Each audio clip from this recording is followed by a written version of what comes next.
Hey y'all, welcome back to Living with Fibro and PSA Felicia and Frankie's Way.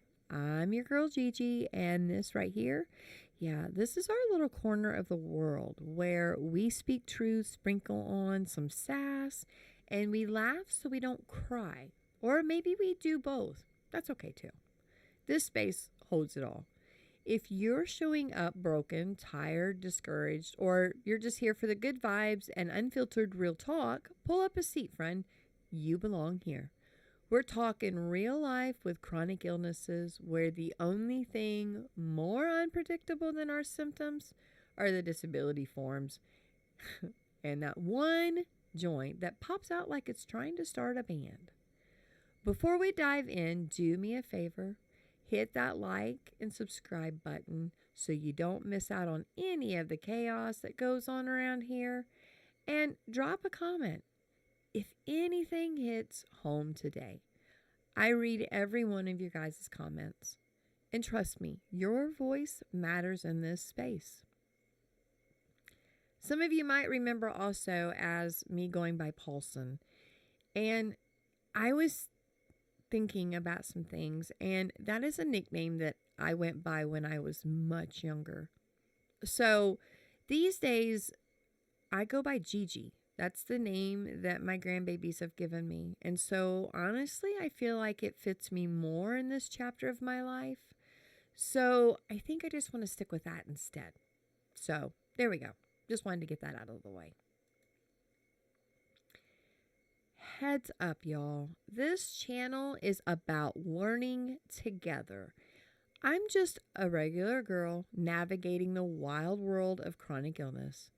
I'm sharing my journey with you guys, my struggles, and how I cope with Felicia and Frankie, aka fibromyalgia and psoriaticarthritis. I'm here to be honest, to connect, and to learn from all of you amazing warriors out there. So remember, I'm not a doctor. Trust me, if I was, I would not be in this freaking pain. So take everything here as real life experience, not medical advice. Viewer discretion is advised because sometimes this journey is raw, messy, and downright unfiltered. Let's walk this road together with faith, laughter, and a whole lot of grace.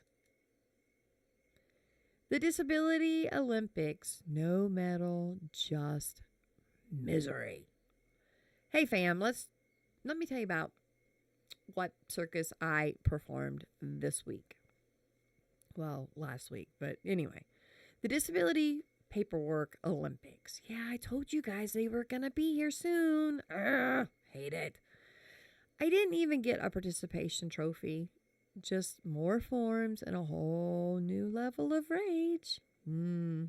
It's like applying for a job that I didn't even ask for. I didn't want it. And now I have to prove an illness that I didn't even ask for. And here's the real kicker. They already have my entire medical file and pretty much my whole medical life. So yeah, it's color-coded trauma, highlighted breakdowns, anointed by specialists from 6 different departments, and a partridge in a pear tree. But that ain't enough. No, it's not. It's not enough. Now I have to write it down again in detail. So it's like I'm pitching a Netflix docu-series about everything about my life, every doctor appointment, every dose of medication. Every night I sobbed in the shower because my body is hurting so bad and decided that the pain was going to be my new full-time job. And let's be real, this kind of paperwork, it's not just exhausting. It's re-traumatizing. It yanks you right back to the beginning. Before I found my strength. Before I met my support groups. Before I had names to Felicia, Fibro, and Frankie, PSA, and learned how to fight back with grit and grace. This process, it just doesn't care about all that healing. This system was never built for people like us. designed to wear us down and make us second guess ourselves, make us beg for the help that we already are qualified for. They treat us like liars, like we're leeches, and like we're lazy. Just because our suffering isn't in a cast or bleeding out on a gurney. I mean, come on, guys. I haven't worked in almost 5 years. And it's not because I don't want to. It's just because my body doesn't let me. I mean, I've got more diagnoses than people have passwords. I have a pharmacy that basically knows me by name, medical specialist on speed dial, and I have a pill routine that needs its own spreadsheet and alarms. And still, I have to prove to you I'm sick. Even if I don't look sick to you, believe me, I am fighting a war that you will never, ever see. So, seriously, let's stop shaming people for needing help. Let's stop making disabled folks feel like we're asking for too much just to survive. I mean, that's all I'm trying to do is keep my house and my lights on. I'm just trying to survive just like the man next to me and the man next to me and the woman across the street and whatever else. Because guess what? We're not the problem. The broken system is. And folks, we may be tired, but we're not backing down. No, not today, Satan. Not today. So I missed my infusion. I was supposed to have infusion done last week, and I had to miss it. Why? Well, hold on, folks. Let's not get jumpy. I told you guys, I don't drive. I have not drove in a while. I need to, but I definitely am not going to drive an hour by myself. So I tried to find a ride. I tried to find early on.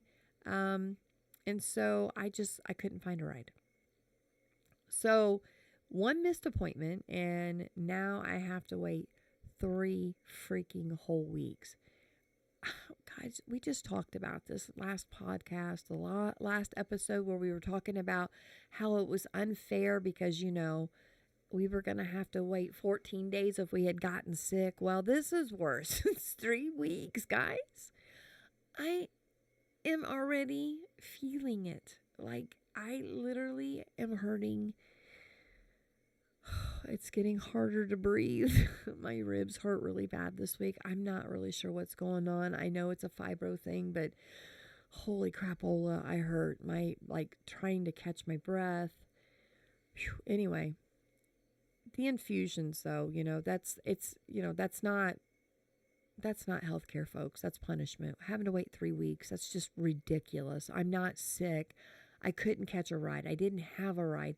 Pretty sure I've already talked to my doctor about all this crap before. But hey, I'm going to go tomorrow and talk to her, and we'll see.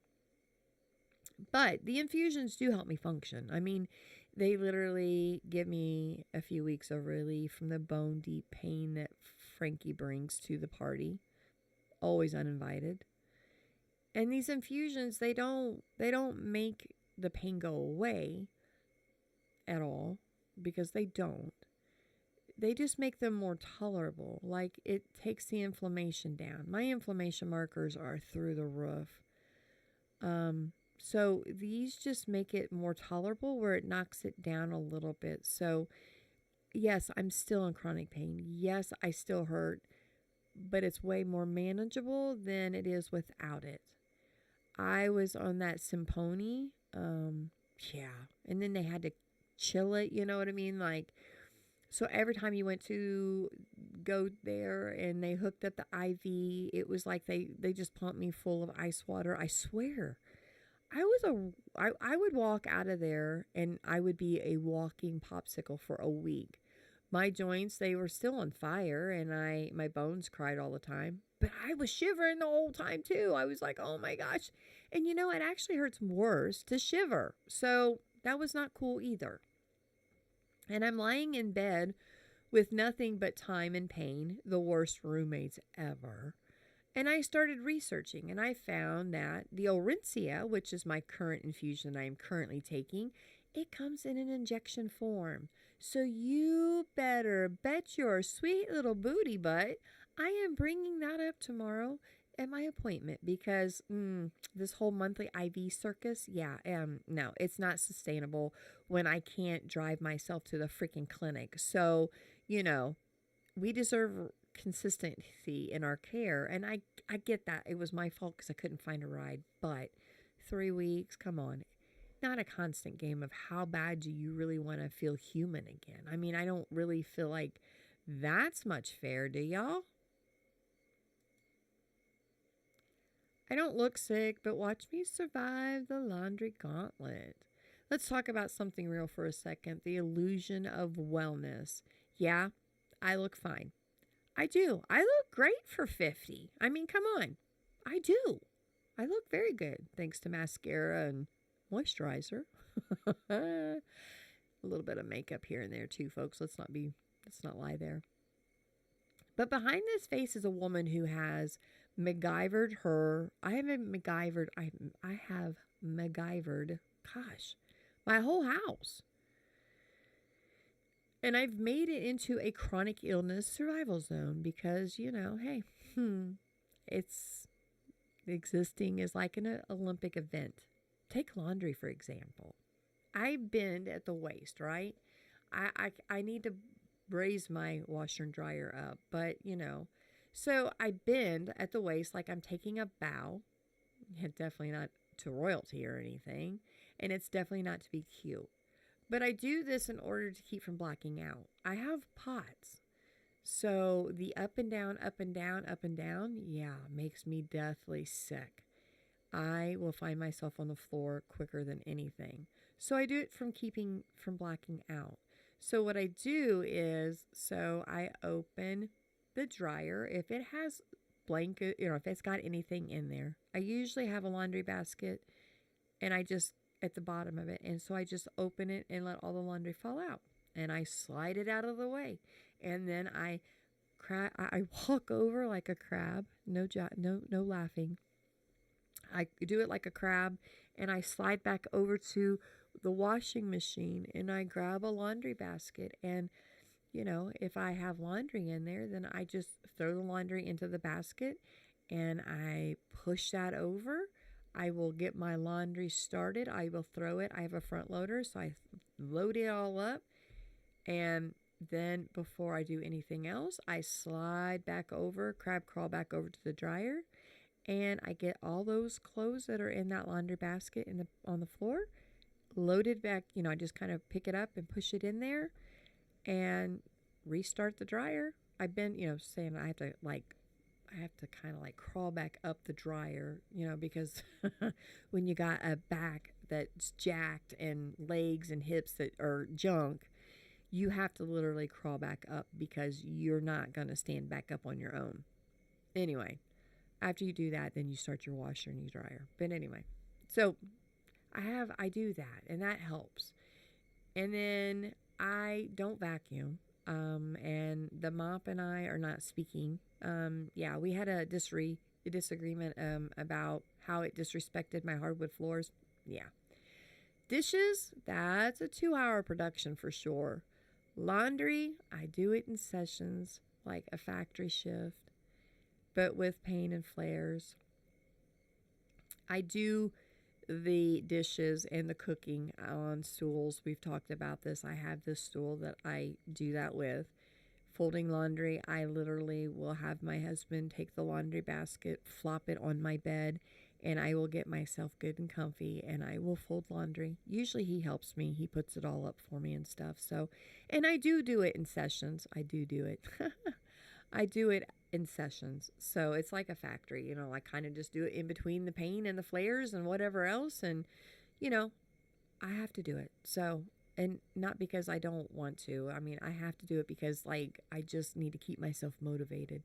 My husband does the rest of majority everything else and anything else that I can't finish. But, and I do it because, and it's not easy, but I mean, it's just kind of a way of not giving up my dignity without a dang fight. You know, like I have MacGyvered it all. Clean mop or toilet. Use a clean mop or a clean toilet brush. You know, I bought one brand new. And I use that to scrub the toilet and the sinks because that's less bending. It's more surviving.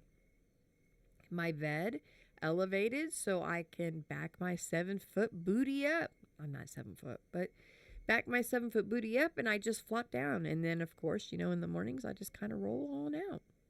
Desk and chair, they're raised high. I can dangle my swollen legs like a chandelier. And, you know, that helps with sciatic nerves in my back and in my legs. I use a stool for cooking in the dishes. Oh, and I forgot, I use a baby bottle brush instead of my fingers when I have to wash dishes because that helps, especially my fingers. And along with a bunch of other chores like silverware, I can't do it anymore. My hands it's hard for me to do it over and over. But that's where my husband steps in. He's the real MVP when Felicia and Frankie tag team me in the pain puddle. I have to delegate. He delivers. Teamwork makes survival amazing. And I may live in a malfunctioned body, but I am not malfunctioning in spirit. I am just finding new ways to be active, mobile, capable without making Felicia and Frankie any madder than what they already are. So, yeah, I mean, I may look sick. I may not look sick. But if you really want to see my strength, watch me survive the laundry gauntlet. Or chore gauntlet, I guess I should say. So, grief and guilt and the things that keep me going. This week has marked 3 years since my mama passed. That grief, it's a shadow that never leaves. And some days it whispers and some days it screams. I held her sweatshirt like it was her arms and I told her I missed her because I do so badly. And then there's the guilt from missing things, the guilt from not being the person I used to be. I used to be reliable, the I got it girl. Now I feel like I'm the flake, not because I want to be, but because my body doesn't let me show up the way I used to. And let me tell you guys, that cuts deep. Every night I journal 3 silver linings. You know, the things that I find you have to have 3 things that make you go. The 3 things that were wonderful about today. Listen, I know we live in chronic pain, and I know some of us are stuck in bed. Some of us are stuck in these chairs. Some of us are whatever the case may be. I know it sucks. But unfortunately, I got tired of living in the negative and being so down and sad. And I try so hard to keep on a positive note and be positive. I try so freaking hard. So as I'm journaling every night, I sit down and I write the 3 silver linings. So today I got to sit in the sun. I got to sit in the warm sun and I got to bask in it. It felt so good on my bones. And I FaceTime my grandkids, so I got to see them. I got to talk to them and be around them. And maybe I washed a dish and I didn't cry today. I didn't wash dishes today, but that's an example. It's the tiny wins, the real tiny wins, because they matter. Because when everything else hurts, those silver linings, there are lifelines. I am forever changed, but I'm not finished.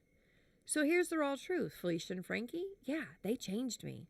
I will never be who I was before. And I've stopped trying to chase her, the old me. I'm not handing over the reins completely. No, not at all. Some days I feel like I'm made of courage and duct tape. Other days I'm curled up questioning if I've lost my ever-loving mind. I still fight though. I fight to not give up on myself. A friend sent me, it's a song. It's called Warrior by Hannah Kerr. And it hit me so deep. Like it became like my anthem. Like it just hit spots, you know? We face fear daily. We get knocked down and we get back up, sometimes slower, sometimes sobbing, but we are still up. I don't know how long I'll be able to keep pushing. I don't know how long it will be, but I know that I have to continue to fight until I have no time left, until I can't, until that last round bell rings. But right now, y'all, I'm still swinging the best that I can swing. I'm still swinging. So find your anthem, hug your sweatshirt, cry when you have to. Keep counting your silver linings. We may be changed, but we're not finished. All right, you beautiful people, that is a wrap on today's Real Talk. Whether you laughed, cried, or just nodded along, lying flat on with a heating pad or sitting in this chair, I want to thank you, each and every one of you, for spending this time with me. Just remember, you're not weak for resting. You're not lazy for hurting. You're not alone in this fight. And if Felicia and Frankie think that they're winning, they got another thing coming. That's a song too. Got another thing coming.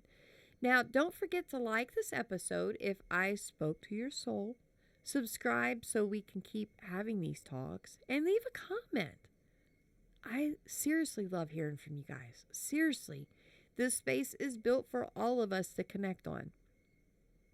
So go find your silver lining today, even if it's just a warm cup of coffee, clean laundry, folded or not. Or maybe it's just that one quiet moment that you needed to just breathe. Either way it goes. I see ya. I love you guys, and I will be right here next time telling you how it is next week. Until then, take it slow, love yourself hard, and keep fighting the good fight. Felicia and Frankie's way. Bye, guys.